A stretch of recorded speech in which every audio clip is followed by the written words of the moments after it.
Bonsoir. Vous allez bien? Vous n'êtes pas trop fatigué? Ça va? Si vous permettez, avant, je vais rendre grâce. Seigneur mon Dieu, je te remercie, Seigneur, pour ce moment que tu permets que nous partageons tous ensemble.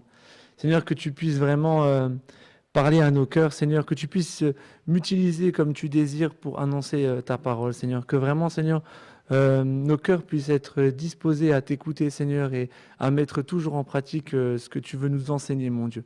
Merci encore pour tout ce que tu as déjà fait, ce que tu vas encore faire pour nous, Seigneur. Vraiment, à toi soit la gloire dans le nom puissant de Jésus. Amen. Ah, merci beaucoup. Alors, j'ai une petite question à vous poser avant de commencer mon petit message que le Seigneur a mis sur mon cœur. Comment vous considérez-vous? Sacrée question. Hein. Et pour vous éclairer un peu plus, je vais vous raconter quelque chose qui m'est arrivé la semaine dernière. Et cette petite intro sera l'entrée à mon message. Donc la semaine dernière, vendredi, fin de journée, je rentre à la maison et mon épouse, elle me dit « On va manger dehors ?» Il est 20h, je suis fatigué, j'ai pas trop envie de sortir. Mais j'aime ma femme, alors je vais lui faire plaisir, on va au restaurant. Mais je lui dis, par contre, quelque chose de simple. J'ai pas envie d'un truc gras, je veux pas de kebab, je veux pas de... Elle me dit, ah c'est bizarre, j'avais grave envie d'un kebab. Donc je me dis, ouais, j'ai pas envie chérie, j'ai pas envie. Elle me dit, allez fais-moi plaisir. Et en tant que bon mari, allez, on va chercher un kebab. Donc on va chercher un kebab. Et on arrive devant le kebab de Mézières-les-Messes, où on va tout le temps fermé. Moi je vous garantis que j'avais un gros sourire. Elle me dit, viens, on en fait un autre, je veux un kebab. Bon, j'avais pas envie d'aller dans un autre autour, parce que je ne connais pas trop, mais j'en connaissais un, bien, très bon. Ça reste un kebab, mais qui n'est pas mauvais. Donc je dis, ok, il faut aller jusqu'à Marange. Elle me dit, c'est pas grave, on y va. Je dis, ah, c'est moi qui roule, c'est pas toi. Hein. Donc du coup, on va jusqu'à Marange, et il faisait encore jour comme maintenant. Donc vendredi, on rentre dans le kebab, un peu de monde, on attend notre tour. On prend notre kebab, enfin d'abord je dis bonjour au gars, et en fait le gars du kebab, il me reconnaît. Ça fait 4 ans que je ne l'ai pas vu, et le gars du kebab, il me reconnaît. Et il me dit « Olivier, comment vas-tu » Je dis « Ça va et toi ?» On discute un peu de tout et de rien. Et donc du coup, il a complètement arrêté de discuter avec d'autres personnes pour vraiment prendre un temps qu'avec moi. Et je lui dis, je te présente mon épouse, je ne l'ai jamais présentée et tout. Il me dit, ah, enchanté madame et tout. Et là, il dit quelque chose qui m'a marqué. Il dit du coup par moi, hein, il dit, tu as choisi un homme bon. Je peux vous dire, j'étais content. J'étais content. Mais il ne s'arrête pas là. Et devant tout le monde, il dit, est-ce que tu vas encore à l'église? C'est un musulman. Je lui dis, oui, je vais encore à l'église. Il me dit, est-ce que tu vas encore à l'église à côté? Parce que sachant que le kebab, il est à côté de l'église de Marange. Donc je peux vous dire, quand on sortait du groupe de jeunes, il y avait tout le monde qui partait au kebab. Et donc du coup, il me demande si je vais encore à l'église. Et je lui dis, non, je ne suis plus à cette église à Marange. Je me suis marié et avec mon épouse, on va à Thionville. Ah, d'accord. Et il me rajoute encore une phrase qui me dit, de toute façon, il redit, ça se voit que tu es un homme bon parce que tu es chrétien. Ça m'a fait quelque chose. Je me suis dit, bon, merci Seigneur, moi je me présente quelque chose de bien. Donc du coup, on prend notre kebab, on rigole, on sort, et en sortant, il faisait nuit maintenant, parce que il y avait du monde, etc. Et en sortant du kebab, ma tête tourne vers la gauche, et je vois l'église de Marange. Et je vois de la lumière à l'intérieur, de la lumière bleue. Et je me suis dit, mais c'est pas possible. Qui a laissé la lumière allumée toute la semaine? Et du coup, je dis, j'ai pas la clé. Je dis, je vais aller fermer, mais j'ai pas la clé. Donc du coup, je dis, je vais appeler mon père, qui va venir fermer. J'appelle mon père, il répond pas. Je dis, mais à quoi ça sert un téléphone, quoi? Et puis je me dis, allez, je tente le coup, je rentre à l'intérieur pour voir s'il y a quelqu'un, ou si c'est pas ouvert, et si c'est fermé, ça va. Et là, je m'approche de la porte, j'enclenche, je rentre, et c'est ouvert. Je dis, non, ne me dis pas que c'est vide, il n'y a personne. Et en fait, dans l'église, il y avait le responsable de jeunes avec son groupe de jeunes. Et quand je les vois, je me dis, mais oui, c'est vrai, on est vendredi. Ils sont au groupe de jeunes, parce que nous, c'est le samedi, mais eux, c'est le vendredi. Et en fait, du coup, mon beau-frère me voit, tout content. Il me dit, ah, Olivier, viens, assieds-toi, viens. Et du coup, je dis, non, je reste pas longtemps. Il me dit, mais comment ça se fait que tu es venu? Et en fait, je lui dis, je suis passé devant. C'est vraiment l'expression, je suis passé devant et j'ai vu de la lumière. Et ça m'a fait quelque chose, ça m'a fait un tilt en disant ça à moi-même. Je me suis dit, mais en fait, Seigneur, qu'est-ce qu'on représente? Et le titre de mon message, c'est « Sommes-nous des enfants de lumière ?» C'est une question qu'on doit se poser, parce que dans la vie de tous les jours, on vit de notre vie quotidienne au travail, tout ça, mais en fait, le monde nous regarde. Le monde, il voit comment tu te comportes. Le monde, il voit comment tu vis. Et qu'est-ce qu'il voit le monde de toi? Est-ce qu'il voit un enfant de lumière ou est-ce qu'il voit un enfant de ténèbres? J'exagère avec ce terme, mais qu'est-ce qu'il voit de toi? Alors certes, le plus important, vous allez me dire, ouais, mais Olivier, ce qui compte, c'est ce que Dieu voit de moi. Oui, mais les gens voient comment tu vis. Et le premier témoignage que tu apportes, c'est ta façon de vivre autour de toi, comment tu te comportes. Mais avant de vraiment rentrer dans le sujet, j'ai tapé sur le dictionnaire définition de la lumière. J'aime bien toujours prendre la définition du dictionnaire. Alors, il m'a donné 9 définitions avec des pavés comme ça. Je dis non, je ne vais pas les lire. Je vais en prendre 2, 3 au hasard et je vais voir au hasard et on va voir ce que ça va donner. Et il y en a 3 qui m'ont vraiment marqué.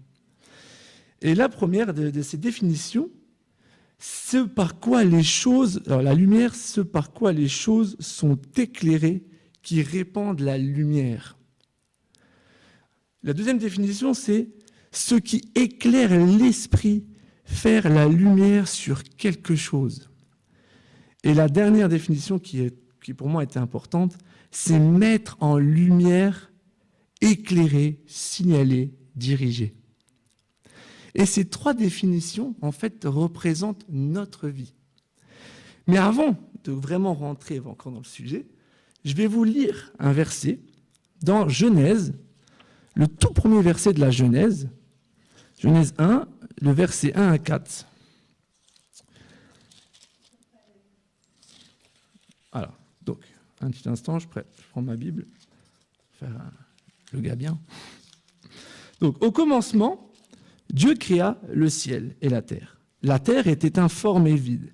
Il y avait des ténèbres à la surface de l'abîme, mais l'Esprit de Dieu planait au-dessus des eaux. Dieu dit que la lumière soit, et la lumière fut.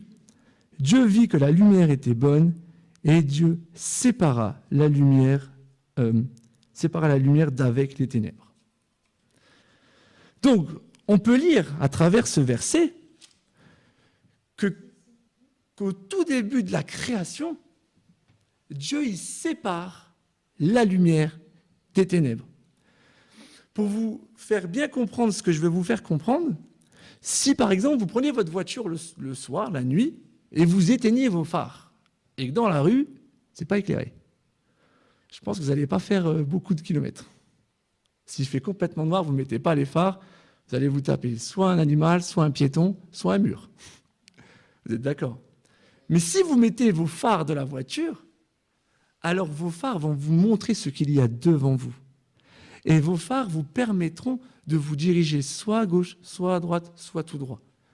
Mais c'est grâce à cette lumière que vous savez où vous devez aller.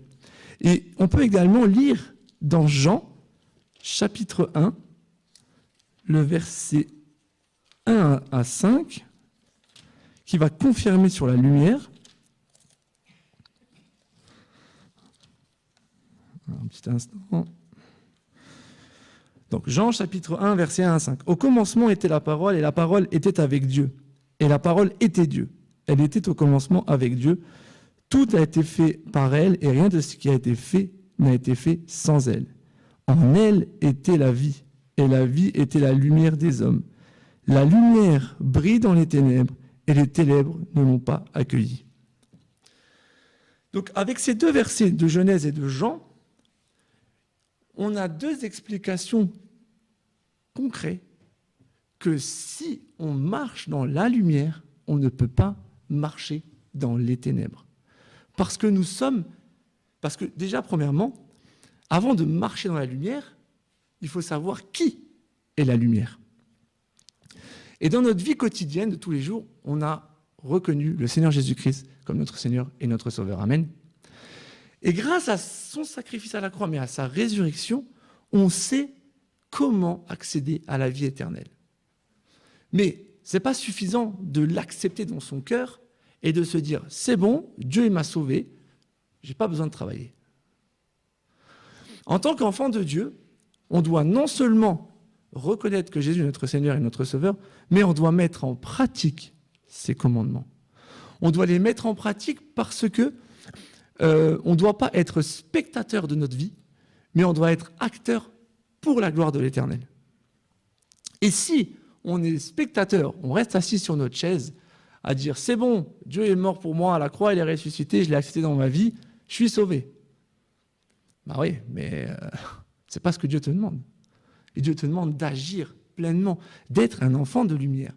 Donc déjà, premièrement, tu dois reconnaître que Jésus est la lumière du monde. Grâce à son sacrifice à la croix, on a accès à la vie éternelle. Et on sait comment se comporter en tant qu'enfant de Dieu. Mais par contre, vous allez me dire, oui Olivier, d'accord, ok, mais qu'est-ce que tu veux que moi je fasse pour refléter la lumière de Dieu? En fait, c'est si simple en fait. Si tu as accepté le Seigneur dans ta vie, tu te dois de t'affirmer que tu es enfant de Dieu. Je pense que vous êtes tous heureux d'être enfant de Dieu, n'est-ce pas? Donc si vous voulez être heureux, quand vous êtes heureux de quelque chose, vous allez profiter de ce que vous avez reçu pour le partager, pour l'exclamer, pour montrer aux yeux du monde que ce que vous avez reçu est à vous et que vous pouvez le partager. Et bien, en tant qu'enfant de Dieu, on ne peut pas dire « je suis enfant de Dieu, je fais ma vie et je croise les bras ». Non, en tant qu'enfant de Dieu, on se doit d'être les enfants de lumière. On se doit de refléter. Christ nous a éclairé le chemin, on l'a pris, on l'a accepté. Maintenant, on marche sur ce chemin, on ne doit pas juste marcher sur ce chemin et dire « c'est bon, je marche ». Non, on doit être à notre tour une lumière vivante. On doit vivre et marcher par la foi. Et en vivant par la parole de Dieu et en marchant par la foi, nous serons une lumière pour tous les autres autour qui nous voient. Parce que si nous désirons marcher selon notre propre vie, ben les gens vont voir également que nous ne marchons pas selon les préceptes de Dieu, mais selon nos propres désirs. Et on sait très bien que quand on ne marche pas dans les voies de l'Éternel, ça finit toujours par se casser la figure. Et alors vous allez me dire, oui Olivier, mais ce message-là, on l'a entendu plein de fois. Mais moi, je pense qu'il n'y a pas d'hasard. Vous savez comment j'ai eu cette idée de ce message? Comme je vous ai dit, c'était vendredi. Et je me suis dit, quand j'ai dit à mon beau-frère, j'ai vu de la lumière, je suis rentré. C'est la lumière qui m'a dirigé dans l'église de Marange. Et du coup, je me suis dit, allez, dis, mon prochain message, ça sera « Sommes-nous des enfants de lumière ?» Et c'est pour ça que quand Guillaume m'a demandé samedi d'apporter un message, je me suis dit, si Dieu, tu me l'as le lendemain, la veille, tu m'avais mis ça sur le cœur, il faut l'annoncer. Nous sommes des enfants de lumière, amen. Et nous voulons refléter cette lumière. Et dans la vie quotidienne de tous les jours, on va vivre des combats, on va vivre des difficultés, on va vivre des moments difficiles. Mais en tant qu'enfant de Dieu, on se doit d'aller au pied de Dieu quand ça ne va pas, mais on se doit d'aller au pied de Dieu quand tout va bien. Je vais vous donner un autre exemple concret. Je m'appelle Olivier Polito, mon père il s'appelle Salvatore Polito, je suis de la famille Polito. Mais si je ne suis pas fier d'être un Polito, je vais faire la honte à la famille Polito. Si, en tant qu'Olivier Polito, je désire vivre de ma manière à moi, faire mes propres volontés, je laisse quand même une image, on va pas dire de cet homme-là, ah, Olivier, c'est un enfant de Dieu. On va se dire, oh, Olivier, c'est un foie. Tu sais, c'est la famille Polito, là. Lui, laisse tomber n'importe quoi. L'éducation, zéro. En tant qu'enfant de Dieu, c'est pareil. Si on est enfant de Dieu, on ne peut pas marcher selon nos propres désirs. Alors, je ne dis pas que tout est mauvais. Je dis juste qu'il faut savoir discerner ce qui est bon et mauvais. Se laisser complètement guider par le Saint-Esprit pour pouvoir vivre notre vie quotidienne chaque jour en étant un enfant de lumière, en étant la lumière pour nos voisins, pour nos collègues de travail. Pour vous dire, après 4 ans, le gars, il me dit, toi, tu es toujours chrétien, tu vas toujours à l'église. Les gens, ils vous voient. Les gens, ils vous voient, chacun de votre vie. Et la moindre erreur que vous allez commettre, le monde retiendra l'erreur. Vous allez faire 100 000 milliards de choses magnifiques. Vous allez faire la moindre erreur. On dira, ah, c'est ça le chrétien? C'est ça le chrétien, comment tu marches, comment tu vis? Soyons attentifs à notre façon d'être. Nous sommes enfants de Dieu, nous avons l'identité en Christ. Reflétons cette identité. Quand on est dans le noir, je vous ai dit, j'allume la lumière, vous allez voir que ça. Mais si je n'allume pas la lumière, je ne sais pas où aller, je ne sais pas comment me diriger. Dieu, il nous a donné la lumière en nous disant, voilà le chemin, la vérité et la vie. On connaît, on veut y aller. On suit cette lumière. Mais en suivant cette lumière, on est des enfants de lumière. Parce qu'on reflète l'identité de Christ en nous. Et comme je dis, des fois dans votre vie, vous allez être abattu, attaqué, triste. Et il y a un psaume qui définit bien le fait d'être souvent attaqué par nos ennemis, le fait de faire la volonté de Dieu, mais de quand même galérer. C'est le psaume de David, le psaume 27, qui nous dit... Alors, le psaume 27, le verset... Ah non, c'est Job, pardon. Un instant.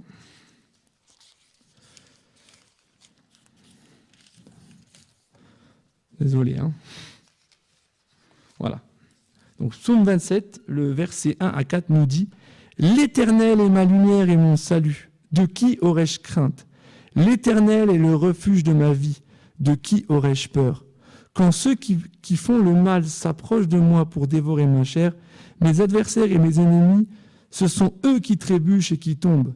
Si une armée se campait contre moi, mon cœur n'aurait aucune crainte. Si une guerre s'est levée contre moi, je serais malgré cela plein de confiance. Je demande à l'Éternel une seule chose, que je recherche ardemment, habiter toute ma vie dans la maison de l'Éternel, pour contempler sa magnificence, la magnificence de l'Éternel. » Amen. Et si dans notre cœur, on désire convoiter les choses de ce monde, si dans notre cœur, on désire obtenir une position au travail élevée, en écrasant les autres, alors on ne reflètera jamais, que nous sommes des enfants de lumière. Mais si dans notre travail, dans notre vie quotidienne, moi je peux même prendre l'exemple de ma voisine, c'est très dur de montrer la lumière, mais elle voit tout ce qu'on fait, elle voit. Malgré tout qu'elle est difficile, qu'il faut la supporter, qu'elle nous fait des histoires et tout, malgré tout, on doit être des enfants de lumière. Parce que les gens voient ça. Et un jour, ils diront, oui, alors celui-là, j'ai beau le piéger, et il me dit, sois béni.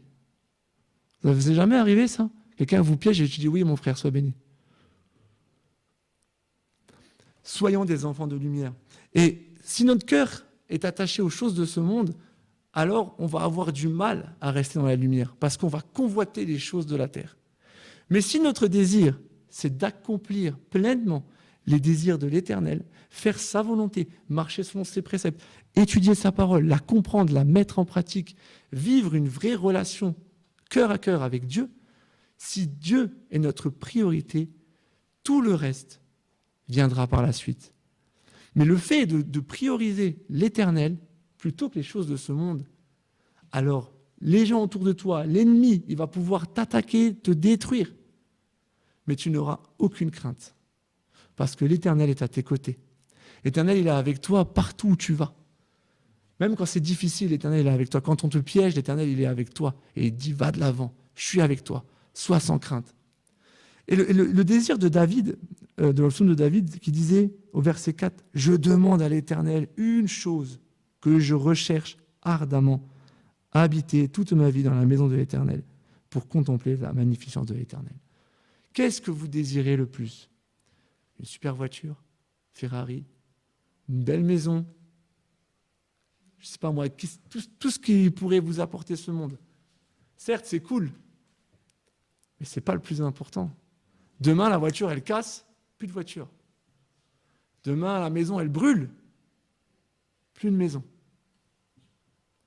Mais par contre, demain, vous n'avez plus rien, vous aurez toujours l'Éternel. Et ça, il faut le garder dans votre cœur. Quoi qu'il arrive.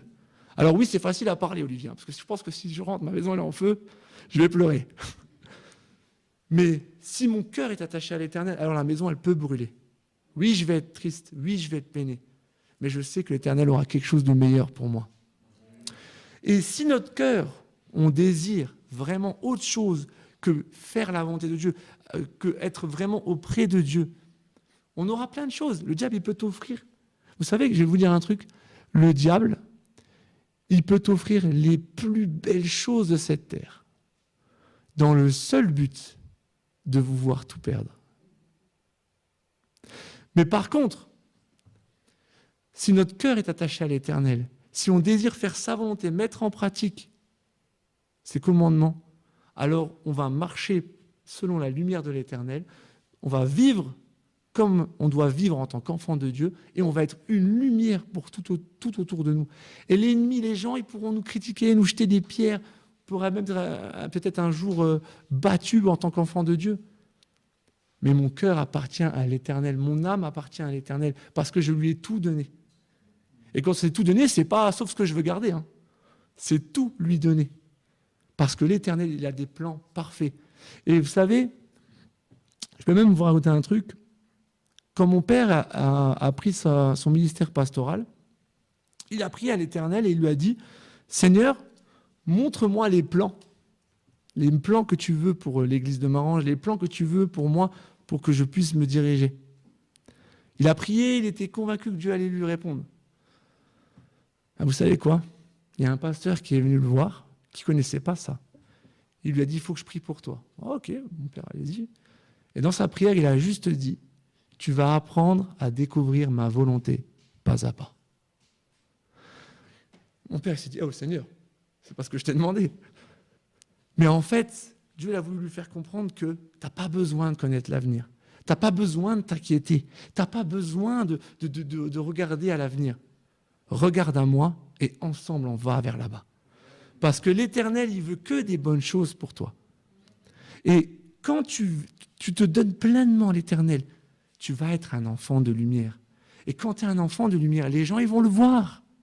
Et si les gens, ils vont le voir, ils vont un jour te poser la question, mais comment toi tu fais pour rester calme? Comment toi tu fais pour être gentil? Le patron, il t'a mis la misère et tu as été sympa avec lui. Ça aurait été moi, ça aurait été pas le cas. Mais c'est parce que tu as l'Esprit de Dieu en toi. Et cet esprit te convainc de péché, de justice, de jugement. Et c'est cet esprit de Dieu qui te dit, va de l'avant, fais-moi confiance, reste une lumière, montre que tu es mon enfant. Et toi, en tant qu'enfant de Dieu, eh ben, si c'est dur, c'est pas grave. Tu sais où te réfugier quand c'est dur. Et même quand ce soit bien, faut se réfugier dans la Bible. Hein. Mais tu sais où aller. Tu sais la direction que tu dois prendre. Parce que si demain, tu n'es pas dans la lumière, alors tu es dans les ténèbres. Et si tu es dans les ténèbres, tu es perdu. Tu ne sais pas où aller, il fait noir. Ça craint les ténèbres, pardon. Et on peut lire également un autre psaume, le psaume 119. On ne va pas lire tout 119, ne vous inquiétez pas. Mais on va lire juste 2 versets. On va lire le 105 et tout de suite après, on va lire le 130.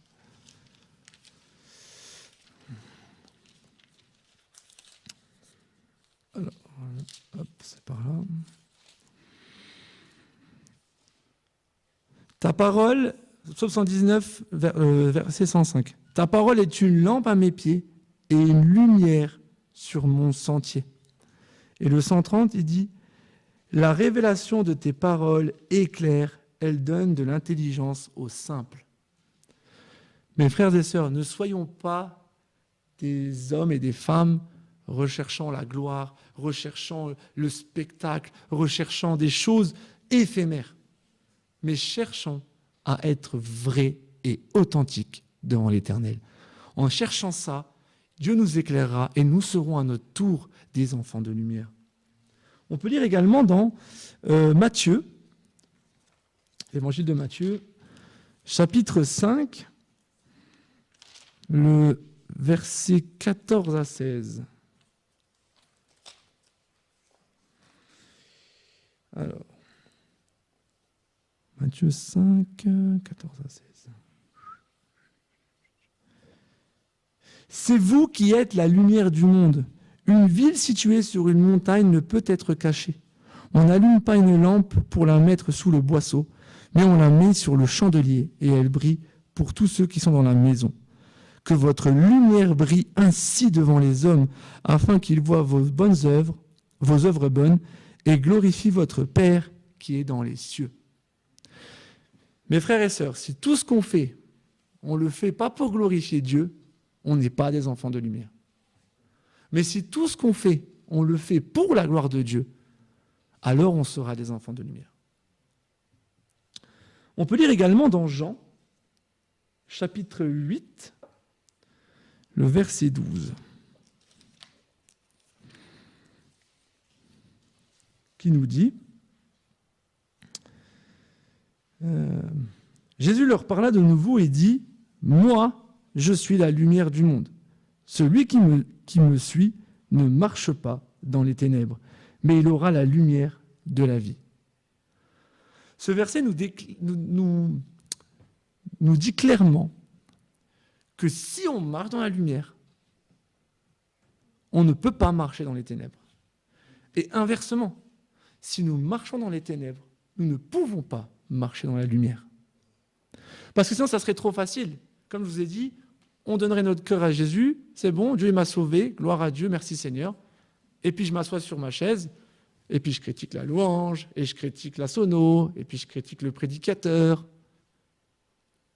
Ben non, on n'est pas là pour ça. On est là pour rendre gloire à Dieu, pour ce qu'il a fait pour nous et ce qu'il va encore faire.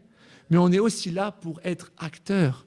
Peu importe la tâche que Dieu va nous confier, que ça soit prédicateur, que ça soit musicien, que ce soit je sais pas, la sono, la caméra, peu importe la tâche qui nous est confiée, on doit la faire avec une sincérité de cœur et non chercher à se glorifier.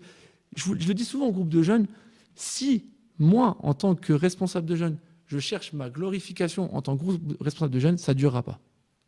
Ça ne durera pas parce que je vais me fatiguer, je vais me lasser et je vais devoir chercher plus de gloire que peut-être je n'aurai pas. Et au final, je vais dire, oui, le Seigneur va m'utiliser, mais mon cœur aurait été loin de l'Éternel. Mais par contre, en tant que responsable de jeunes, si je cherche la gloire de Dieu, apporter toute la gloire à Dieu, et j'enseigne à la jeunesse à faire de même, à ne pas chercher une position, mais à chercher à honorer l'Éternel, à faire la volonté de Dieu et à vivre et à marcher par la foi, alors on verra l'Église fleurir, on verra l'Église grandir et on verra des jeunes se lever pour l'Éternel. On verra des jeunes être des enfants de lumière. Mais comme je dis, si moi je leur enseigne le contraire et si moi je décide, voilà, c'est moi qui prêche, c'est moi le plus grand, j'ai rien compris. Et je ne serai pas un enfant de lumière comme ça. Je serai simplement un homme qui cherche la gloire. Soyons attentifs dans tout ce que l'on fait. Le Seigneur, il récompense chacun de la même manière. Et je peux même vous dire quelque chose, le Seigneur, il récompensera plus une personne qui est fidèle dans le ménage qu'un homme qui cherche sa gloire sur l'estrade. Soyons attentifs à ce que l'on fait. Ce n'est pas notre Église, c'est l'Église de l'Éternel. C'est sa maison. Nous sommes ses enfants. Et en tant qu'enfants de Dieu, on doit non seulement être fiers d'être enfants de Dieu, on doit refléter la lumière de Dieu, mais on doit être heureux de cette identité en Christ. Je suis enfant de Dieu, j'aime le Seigneur. Les choses de la vie sont difficiles, c'est pas grave. Je le fais pour l'Éternel parce que c'est mon papa. Je peux m'adresser aux papas qui sont là, mais Fred, ça va être plus simple. Je pense que si un de tes enfants, un jour, fait quelque chose, je ne sais pas, quelque chose qui te met en valeur, tu vas être content. Je pense. Maintenant, si un de tes enfants se fait quelque chose qui te met la honte ou qui ne te met pas en valeur, tu ne vas pas être content. Tu vas lui faire comprendre, c'est pas bien, etc. Mais Dieu, c'est pareil. Dieu, ce qu'il veut, c'est qu'on reflète son identité. Nous sommes ses enfants, nous devons être ses enfants qui reflètent l'amour et la gloire de Dieu. Amen. On va également lire Éphésiens 5, le verset 8.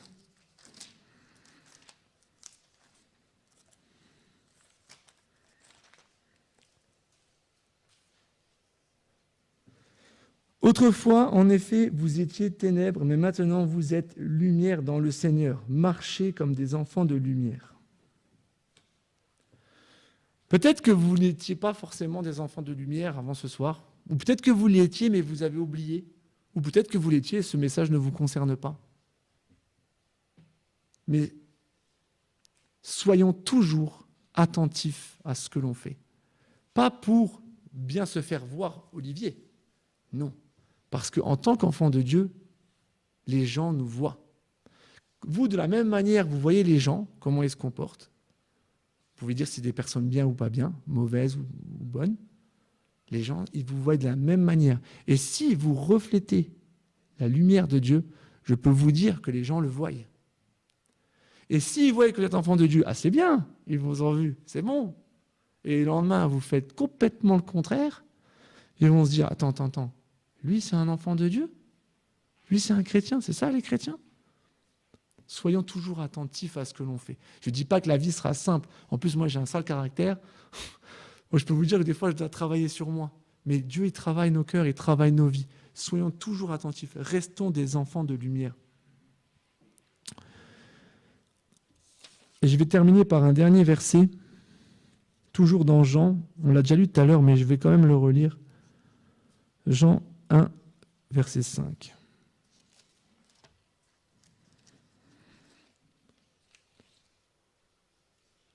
La lumière luit dans les ténèbres, et les ténèbres ne l'ont point reçue. Comme je dis tout à l'heure, on ne peut pas être enfant de lumière et marcher dans les ténèbres. Plutôt, je vais reformuler ma phrase. On ne peut pas être enfant de lumière et marcher selon nos désirs de la chair. C'est plus juste. Mais en tant qu'enfant de lumière, on se doit de vivre réellement notre relation pleinement avec l'Éternel. On se doit de refléter que nous sommes des enfants de Dieu, que notre lumière en nous reflète l'identité en Christ. On doit voir sur notre front enfant de Dieu par notre comportement. Soyons attentifs à notre comportement. Restons des enfants de lumière. Je n'ai pas été trop long. J'espère que j'ai été assez clair. Mais je pense qu'il est très important de se rappeler qu'en tant qu'enfant de Dieu, souvent on se dit oui, c'est bon, je fais ça, Dieu. Mais on se doit se dire, ok, Seigneur, parfois je ne fais pas bien, parfois je ne fais pas bien, excuse-moi, pardonne-moi, Seigneur. Aide-moi à être un enfant de lumière. Seigneur, c'est dur avec ma voisine, mais aide-moi à l'aimer. Seigneur, c'est dur avec un frère de l'Église, mais Seigneur, aide-moi à vivre en communauté avec mon frère en Christ. Aide-moi à chercher à vivre pleinement cette lumière divine. Être vraiment quelque chose de resplendissant. Quand on passe dans la rue, on se va dire, ouais, lui, c'est un enfant de Dieu. Lui, c'est un gars comme ça, il suit les préceptes de l'Éternel à fond. Espérons. Mon désir, et je pense que c'est le désir de chacun d'entre vous, c'est que nous soyons tous des enfants de lumière. Et restons attentifs, vraiment je le répète, restons attentifs à ce que nous faisons. C'est la première chose que les gens voient, c'est le comportement. Comment tu te comportes, comment tu es. Est-ce que tu t'énerves, est-ce que tu t'énerves pas? Est-ce que tu critiques? Ça, c'est comme ça, l'autre ceci, papa. Il y a beaucoup de gens comme ça. Soyons attentifs. Restons des enfants de lumière. Je vais terminer par la prière. Et après, Fred, tu pourras remonter. Seigneur, mon Dieu, je te remercie, Seigneur, pour ta parole. Vraiment, Seigneur, qu'on puisse, jour après jour, être de véritables enfants de lumière. Qu'on puisse proclamer notre identité en Christ, Seigneur. Qu'on ne puisse pas avoir honte de cette identité, qu'on ne puisse pas cacher ce que nous ayons reçu de toi, mais qu'on puisse le mettre à la vue de tout le monde, Seigneur, pour que les gens voient ton sacrifice à la croix, ta résurrection, Seigneur, pour que nous puissions avoir la vie éternelle et que nous puissions partager ce cadeau que tu as permis qu'on puisse vivre, Seigneur, autour dans ce monde, Seigneur. Vraiment, Seigneur, je te prie, Seigneur, pour chacun de mes frères, qu'il puisse toujours être un enfant de lumière, Seigneur, toujours refléter ton amour, ta gloire et marcher vraiment selon tes préceptes, mon Dieu. Merci encore pour cette soirée, Seigneur. Bénis-nous dans ce temps de louange, Seigneur, et à toi soit la gloire. Dans le nom puissant de Jésus. Amen.